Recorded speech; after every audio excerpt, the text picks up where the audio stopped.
I can see, I can see a number of things, man. But in that first game, maybe it's a rough game, and then he comes back, and then the Lions end up starting the season 7-2, and then they start the film gets out, and people start seeing it, and then depending on what the schedule looks like, what our back end of the schedule looks like, they might go 3-5 to end the season. They might go 4-4, and we don't know what that looks like. So I need to see the schedule, and I want to see the reports on how Jared Goff is handling this new system and what he's looking like, because the last image we have of Jared Goff is turning the ball over 4 or 5 times in a playoff game with no answer, and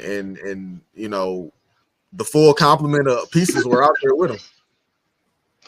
All right, I wanna get your opinion on if we don't make a deal with Carlton Davis about a free agent that another guy was talking about that you sent me a video of, and maybe some other prospects. But before we get that, man, I got a question to ask. Okay, so speaking of Jared Goff, man, and this might be taboo, this might be I don't know, might get flamed for this. People might be mad at me, but we've been talking about Jared Goff, man, and after that performance in playoff games, so we recognized that we had like the number one offense in the league last year, one of them, if not the best offense, the second best offense in the league last year, and the only piece missing to that offense last year in that playoff game was Jared Goff came out and had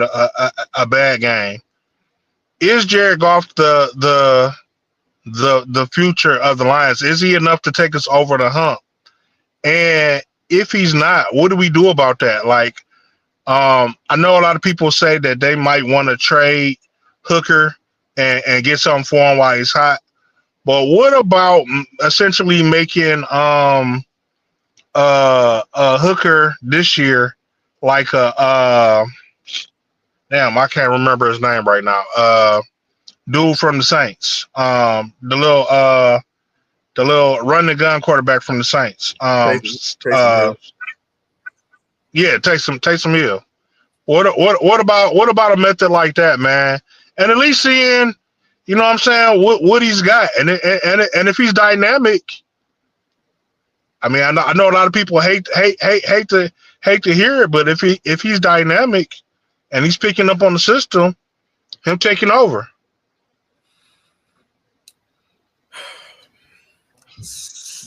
So when we talk about cap space and free agency and contracts and renegotiations and everything, it all boils down to that we have a limited amount of money.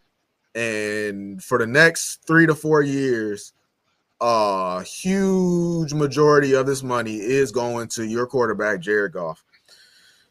To get rid of Jared Goff at this point is almost impossible. It's not even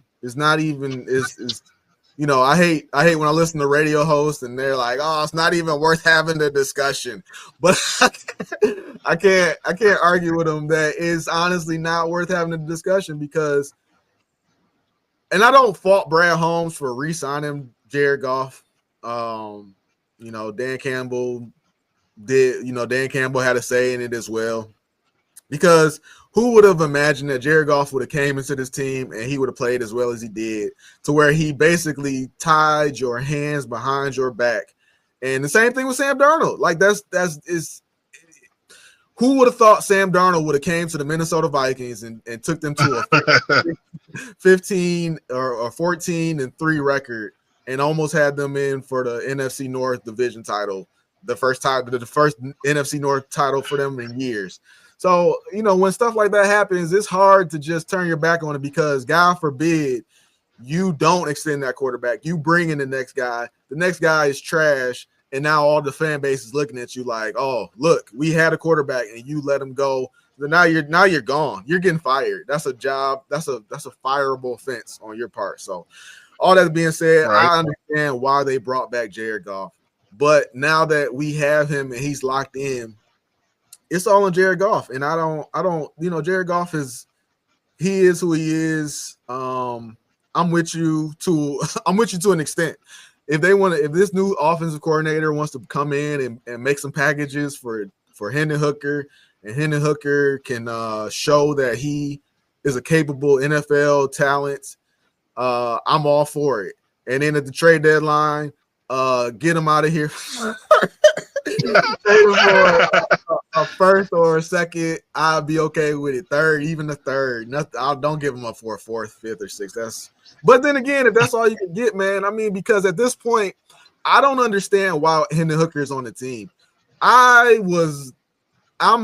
If anybody knows me, you know that I was the first advocate for Hendon Hooker to be drafted by the Detroit Lions. But as I said, I had no inclination that Jared Goff was going to go on the tear that he went on and pretty much shut the door on ever seeing Hendon Hooker get a meaningful start in Detroit.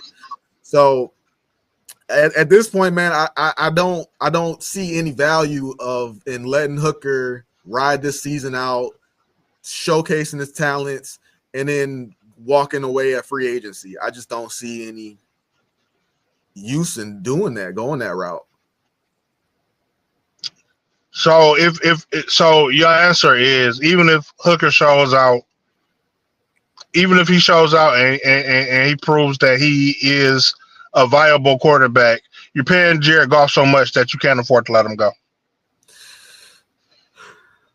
Like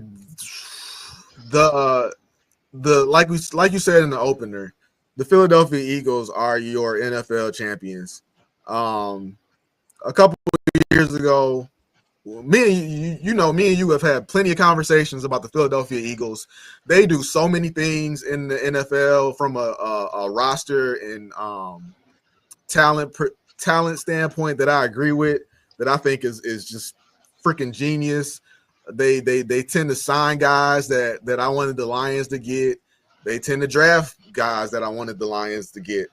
But that being said, the Philadelphia Eagles had a quarterback in Carson Wentz, drafted him, paid him a contract, and they really did believe in best player available. And they did take Jalen Hurts. And they saw something from Jalen Hurts. And they said, hey, we paid Carson Wentz, but this guy Jalen Hurts might be the real deal. And they went out and they traded Carson Wentz and made it work, and now they're Super Bowl champions. So I'm not saying that it would be wrong to trade Jared Goff if Hendon Hooker shows you something, but I don't think that the Lions, based on their history and the way they operate, the more I look at it, man, it starts to feel. I looked at the Philadelphia Eagles winning the championship, and I thought, why are they different? Because I used to harp on them acquiring good talent. And now the Lions have got good talent, so I can't even harp on that anymore. So, but still, they still won. They've won 2 in the past decade, I think. So what is it that's different about them? And the one thing that they do have that the Lions still don't do, they will go out and they'll get that guy.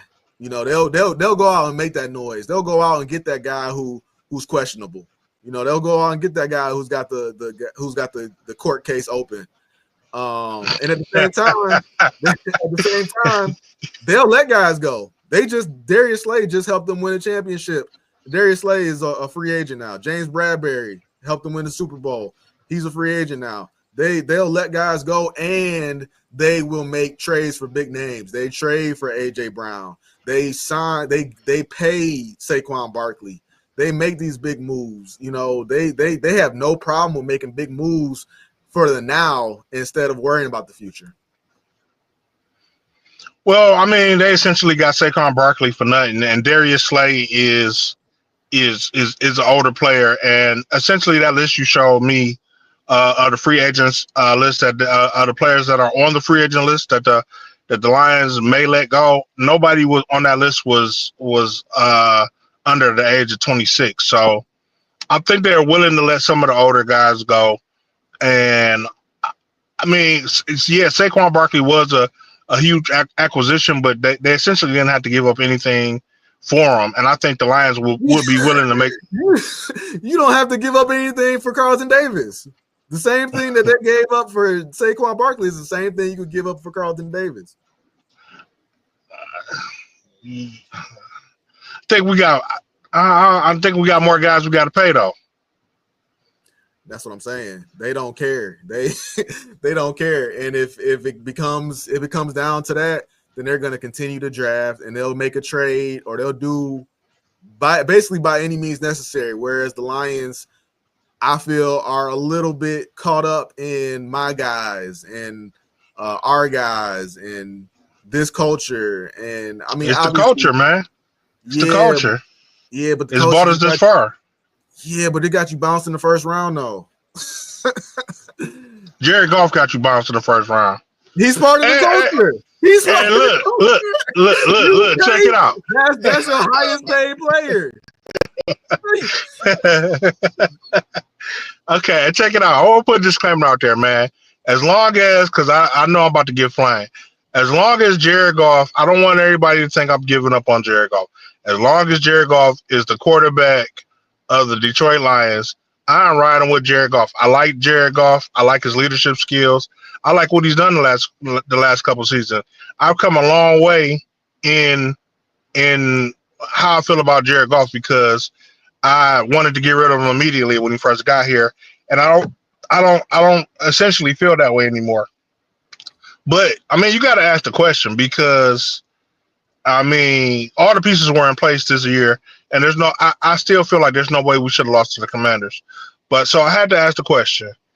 But okay, the last thing on this free agency. So you sent me a video from Lucas Klotz, a guy that used to work for Woodward Sports,